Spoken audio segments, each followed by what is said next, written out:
Hi, this is part of a series of videos about the paper Concrete Problems in AI Safety. It should make some sense on its own, but I'd recommend checking out the other videos first. There's a link to the playlist in the description. So before, we talked about some problems that we might have with AI systems, like negative side effects, reward hacking, or wireheading. We talked about Guðvarðarsson's law, like how if you use an exam as a metric, students will only learn what's on the exam, and then the exam will stop being a good metric of how much the students know. The obvious question here is, why not just make an exam that properly tests everything you care about? And the obvious answer is, that would take way too long, or cost way too much. We often face a trade-off between how good of a metric something is, and thus how resistant it is to things like Guðvarðarsson's law, and how expensive that metric is, in terms of time, money, or other resources. For our cleaning robot example, we could have a reward system that involves a human following the robot around at all times, and giving it positive or negative reward, depending on what the robot does. This still isn't safe with a powerful intelligence because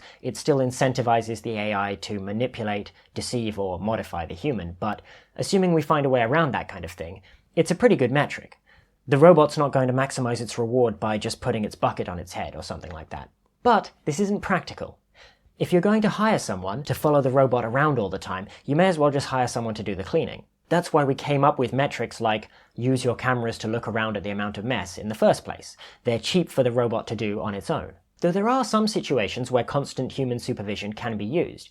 For example, when developing self-driving cars, there's always a human behind the wheel to stop the AI from making serious mistakes. And this makes good sense. Legally, you've got to have a qualified human in the car anyway, for now. But this doesn't scale well. Paying humans to supervise the millions of miles your cars need to drive before the system is fully trained is really expensive. If you're Google, you can afford that, but it's still a huge cost, and it makes a lot of projects infeasible. A human pilot can safely oversee an autonomous drone, but not a cooperating swarm of hundreds of them. So we need to find ways for AI systems to learn from humans without needing a human to constantly supervise everything they do. We need to make systems that can operate safely with less supervision. A slightly more practical metric for our cleaning robot is to have the robot do a day's cleaning, and then have some humans come around and do a full inspection of the place at the end of the day, checking everything's clean, checking everything's in its place, and giving the robot a score out of 10 for its reward. If the robot breaks something, throws away something important, or just sits there with its bucket on its head, it will get low reward.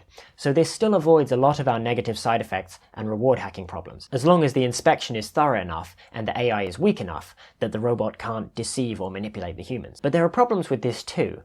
And a big one is that in this type of situation, things like reinforcement learning will be really slow, or just not possible. See, with a metric like keeping track of how much mess there is with your cameras, the robot can try different things and see what results in less mess, and thus learn how to clean. But with a daily inspection, the robot is operating all day doing thousands of different things, and then it gets a single reward at the end of the day. How is it meant to figure out which of the things it did were good and which were bad? It would need an extremely large number of days before it could learn what it needs to do to get good scores on the inspections. So figuring out how to make AI systems that can learn using a sparse reward signal would be useful for AI safety. And it's also a problem that's important for AI in general, because often a sparse reward is all you've got. For example, DeepMind's DQN system can learn to play lots of different Atari games, using just the pixels on the screen as its sensor input and just the score as its reward. But it plays some games better than others. It's far better than any human at Breakout, but it can't really play Montezuma's Revenge at all. Now, there are a lot of differences between these games, but one of the big ones is that in Breakout you get points every time you hit a brick, which happens all the time, so the score, and thus the reward, is constantly updating and giving you feedback on how you're doing. While in Montezuma's Revenge, you only get points occasionally for things like picking up keys or opening doors, and there are relatively long stretches in between where you have to do complicated things without any score updates to let you know if you're doing the right thing. Even dying doesn't lose you any points, so it can be hard for systems like this to learn that they need to avoid that. How do you make a system that can learn even when it only occasionally gets feedback on how it's doing? How do you make a system that you can safely supervise without having to constantly watch its every move? How do you make supervision scale? We'll talk about some different approaches to that in the next video.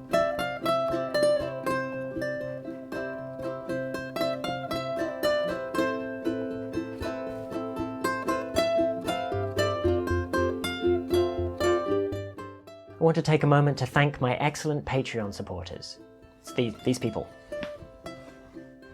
In this video, I'm especially thanking Jordan Medina, a ramblin' wreck from Golden Tech who's been a patron of the channel since July. Thank you so much for your support, Jordan. And thank you to all of my patrons, and thank you all for watching. I'll see you next time.